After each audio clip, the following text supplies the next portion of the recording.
Hello વિદ્યાર્થી મિત્રો, સ્વાગત છે સ્વાધ્યાય 8.3ના પ્રશ્ન 4ના 8મા દાખલામાં.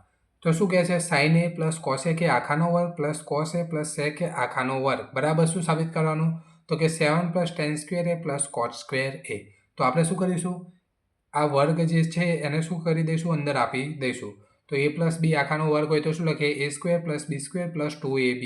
એ રીતના થશે તો કે sine square A plus 2 sine A into cos A plus cos square A plus cosec square A plus cos square A plus 2 sec A into cos A plus sec square A. હવે જો sine square A plus cos square A બરાબર શું લખાય? 1 લખાય. તો 1 કર્યું. 2 sine A into cosec એ. હવે cosec એ એટલે શું લખાય? 1 અપોન સાઇન એ.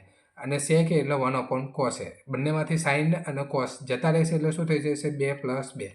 અહીંયા શું વધ્યું? તો cosec square A plus sec square એ લખ્યું. પછી શું કર્યું? કોસેક સ્ક્વેર એ બરાબર શું લખાય? તો કે 1 plus cot square A plus sec square એટલે શું લખાય? તો કે 1 પ્લસ ટેન સ્ક્વેર એ. હવે 1 પ્લસ ટેન સ્ક્વેર આ બધાનો સરવાળો કરીએ તો કે 1 2 3 4 5 6 અને 7 plus ten square A plus cot square એ એટલે શું થયું? RHS. LHS બરાબર RHS સાબિત થાય છે. બરાબર. જો વિડીયો ગમે તો ચેનલને સબસ્ક્રાઈબ કરી દેજો અને નેક્સ્ટ પાર્ટમાં હવે ધોરણ 10નો ચેપ્ટર 9ના વિડીયો આવવાના સ્ટાર્ટ થશે.